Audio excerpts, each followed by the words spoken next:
Welcome to the Excellence in Church Administration podcast, informing, encouraging, and supporting your church. Your hosts are Michael Martin and Dan Busby from ECFA.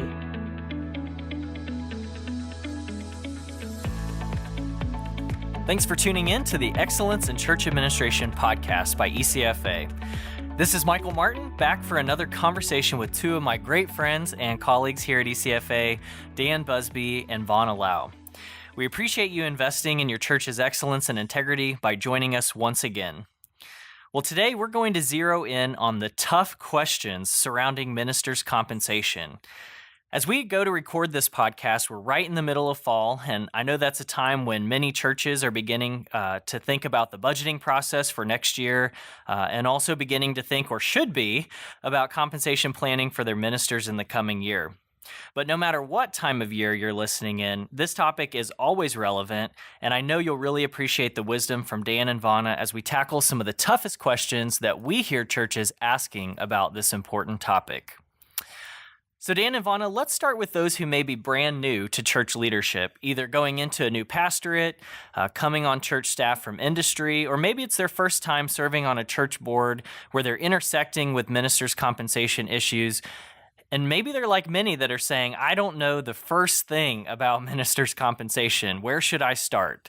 So Dan, what would you recommend?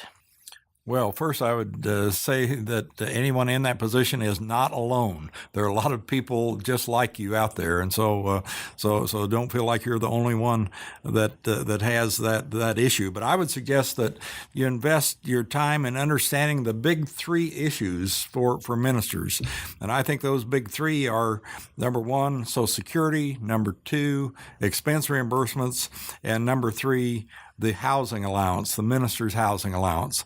We've developed a lot of resources here at ECFA across the years, and one of the great resources is the Zondervan Minister's Tax and Financial Guide that has been written since 1992 and published annually, and the three of us plus our colleague John Van Drunen are co-authors in the 2018 edition, the 27th edition.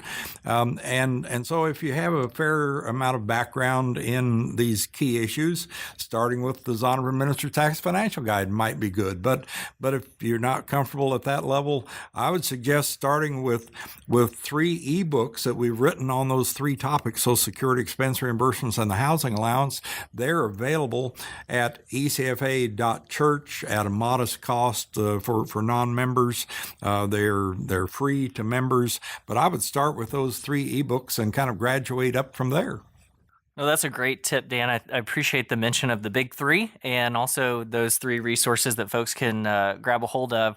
Maybe just give us an overview. This is a good question for both of you. What is different about compensation for ministers, maybe compared to other employees?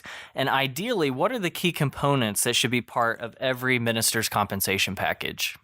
Well, Michael, they're kind of that big three concept that we were talking about, Social Security. An employer pays 50% of that tax, whereas for a self-employed minister, they're responsible for all 15.3% of that Social Security and Medicare tax. And that's a significant difference when you haven't been used to that in the past. Income taxes are certainly different. So the employer withholds, if you're a standard employee, they remit that on your behalf. But as we just talked about with the ministers being self-employed for income tax purposes, they can voluntarily have that withheld by the church. But it's ultimately their responsibility, whether they choose to do quarterly payments or they ask the church to do that. But that's certainly a different concept than what a lot of people would be used to. And then obviously the housing allowance. Some or all of housing expenses may not be subject to income tax. Certainly they're still subject to Social Security, so don't think that we're completely out of the woods there with taxes, but they wouldn't be subject necessarily if it's handled properly to the income tax. Michael, some people might view the Social Security arrangement that Vonna explained so well as a penalty for ministers, because the employer in a secular employment pays half, but the minister has to pay the full 15.3, although the church could step up and help the minister with that half, that extra half that is the minister's responsibility. But, so the Social Security piece might be looked at as a negative impact. The income tax, well, you're going to pay the income tax one way or the other, so it's really not a plus or a minus. But the housing allowance, I have often called the housing allowance the minister's best friend, because for a minister either living in church provided housing or providing their own housing, that is a tremendous benefit to have the housing not subject to federal and in many cases state income taxes. There's still that Social Security tax obligation. So my point is there are pluses and minuses, but with that housing allowance, generally ministers come out pretty nicely on the financial piece. All right. Well, thanks so much for that overview. Here's another tough question, maybe a less technical question, but another tough question that many churches wrestle with, and that is, how do we know a fair amount to pay our minister? Well, Michael, if the church is generous, as God is generous in blessing the church, I think the amount will be fair by default. Too many churches, I'm afraid, and ones that I've had experience with, start out with compensation on the low end of the scale, and then they say, well, we should add an inflationary amount because there's inflation out there, and so we'll add 2 or 3% a year. And the problem with that mindset is if the salary is not a reasonable amount, is not a generous amount to begin with, and then we add 2 or 3%. Not generous plus 2 or 3% does not equal generous. It isn't going to work out that way. I believe that generous compensation starts with the church's philosophy on paying the pastor. For example, is the church happy with the status quo, or do they want to grow? Does the church want to retain its pastor for many years, or are they happy with pastoral turnover every few years? And so it is the answer to those kind of philosophical questions that will drive the generosity of the compensation that is paid to the pastor. Well, and Dan, I kind of look at it from the perspective also of, is it a reasonable living wage? Sometimes people, I think, look at pastors and say, well, maybe they are supposed to make less. It's part of their calling. And I believe we need to value that position and show the value that we place on it with how we compensate. It's an incredibly demanding job. And from a practical standpoint, you can use some denominational comparisons or maybe some compensation studies to provide further information in that. Hey, Vonna, that's actually a really good segue into another question that we often get, another tough question, and that is, you were mentioning those compensation studies or benchmarks, and for the churches that are maybe part of a denomination or a network that are blessed enough to have access to those, how do we know a good compensation study when we see it? Well, I think it needs to be relevant to your situation. And by relevance, I mean related to the role of the pastor that you're looking at and comparing, the size of the congregation. And that size may be attendance, or it may actually be budget size. Those can be two different comparisons that you would use. And then even looking geographically, is it relevant? A church in Manhattan, Kansas is going to pay differently than a church in Manhattan and New York. And you've got to factor those in. So those comparisons really need to be relevant in each of those areas. And Vonna, I think I've heard you talk before in this area when it comes to compensation about these studies that they should really be a tool and not a weapon. Can you tell us what you mean by that? I can, and I do like that phrase because we've got a lot of tools. Whatever we're trying to accomplish, whether it's a construction project or just something around the house, we've got a lot of tools that we can use, and we need to use them well. They each have their place in their function. And that would be the same with a compensation study. And once in a while, you'll see a board or a pastor or a business administrator that really wants to take that compensation study and use it as a weapon. This is why we don't need to pay them more. This is why I should be paid more. When you need to look at it and understand how it works and how it's relevant and use that as a tool. Right. So it goes beyond just having a compensation study. We need to know how to use it and how to use it properly. Dan, what thoughts do you have on how to use a compensation study? Well, I think compensation studies should be used as general information more than they are used as a benchmark. Vonna touched on this just a few moments ago, but I would suggest once you have your compensation study data, then step back and based on all the information that's been collected, determine whether the church is paying the pastor generously. Take into account the child or children that are in college or about to go to college. Consider whether the church wants to pay the pastor at a level where the pastor's spouse will have to work to provide for the family. Think about the debt load from college and seminary and much more, and then decide how generous the church should be with the pastor. Right. Well, let's transition here to another tough question. It's a related question. And that is, what about smaller churches or maybe church plants where there isn't a budget for compensation or it's very limited? What do you recommend in those circumstances? Well, Michael, first, I think the church needs to determine how much is available to pay the pastor. Many times, I'm afraid, because we have money in different budget buckets, and it's been in those buckets for a long time, we sometimes do not look at all of the resources that are available and determine what is really available for the pastor. And so I'd say take a hard look at what is really available. When money's tight, a church needs to be sure that the compensation elements have the best priority to steward the resources both for the pastor and for the church. The best sequence for a church where there's limited resources, after being sure they have the housing allowance properly designated, is to reimburse expenses. For example, reimbursing expenses first means that those dollars are removed from the income tax and the Social Security tax calculation. So get the expenses reimbursed off the top, and then provide adequate fringe benefits. Many times those will be tax-free for income and Social Security tax purposes, sometimes only tax deferred. And then finally, look at the cash compensation. Too often, churches with limited resources look at cash compensation first, and then think about fringe benefits and expense reimbursements last. Well, hey, we are off to a great start so far. I'm going to throw in one more question, and then we're going to take a quick break. The last question here for this segment is it okay for churches to pay a minister a bonus for a job well done? How about you, Ivana? What do you think? Absolutely. If the church is able and it seems appropriate, there's no problem with it at all. I would make sure that you keep in mind that a bonus is taxable income. You can't just exclude that. It needs to be part of that package, and the resulting total compensation that's paid still needs to be within the bounds of reasonable compensation. But keep those factors in mind, and there's no concerns. Great. Well, hey, thank you both for these incredible insights. As we've seen, even in just these questions, ministers' compensation can be a challenging topic, but we have so many great resources here at ECFA that can help.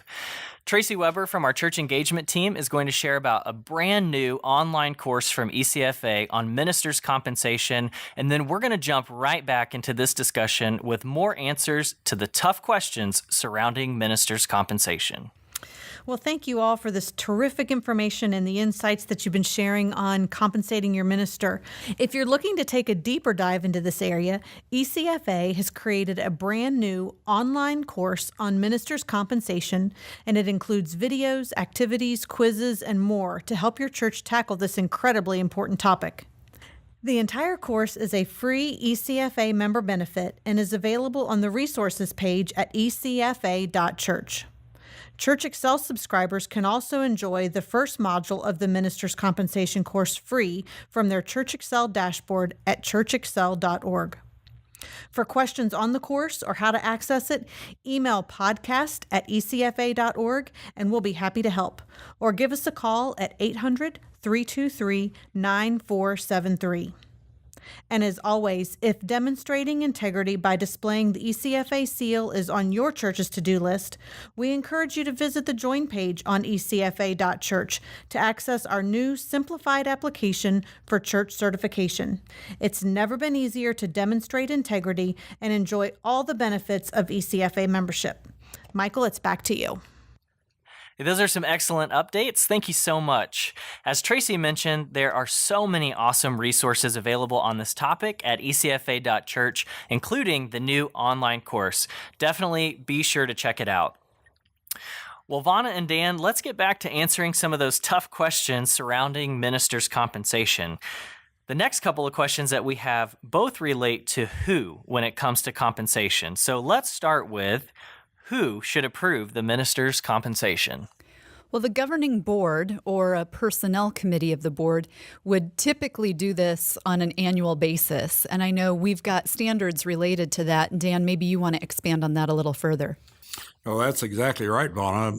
The ECFA standards say that the church board, whatever the governing board is called in your particular church, the board or committee authorized by the board of the church should annually approve the pastor's total compensation package. And of course, the approval process should exclude those with a conflict of interest. For ECFA members, and by the way, we think this is a good practice for all churches, the board must be notified of the total compensation package of any member of the pastor's family who is employed by the church. And of course, the compensation approval and notification should be documented in the minutes of the church board or committee meetings. No, that's great. And that really speaks to, again, who should be approving the compensation of the ministers at your church. Specifically, the ECFA standards do relate to the top leader. A related who question may be, who in the church should know the pastor's compensation? Well, that's usually a matter of church polity and discretion. Some denominations require the reporting of pastoral compensation to a denominational level above the church. Sometimes that's even published and becomes public information. But in most instances, the pastor's compensation is only known to the board and or committee involved in setting the compensation. Well, and let me chime in for just a moment and say, that's a lot of what we've talked about is kind of a higher level. Let me get into the nuts and bolts for just a minute and say, related to who's aware of that compensation number, processing payroll, it takes a person to do that on your staff. And sometimes that individual knows the compensation of the senior leader, and sometimes you'll actually choose to have someone else process payroll for that person. Really, I don't believe it's a matter of transparency or secrecy. It's often just more a matter of discretion, and that we're careful in who has access to that information. Well, our last tough question here, and I'd like to end with one that's also a bit of an encouragement in this area. For those who follow this arena of ministers' compensation, you probably know that we've seen a number of studies that are out there that suggest that in many churches where the minister's compensation is modest, we have a lot of pastors out there that are suffering in silence due to different financial challenges that they're facing. We know that they often put the needs of the church over their own and maybe sometimes don't feel comfortable speaking up about their financial challenges.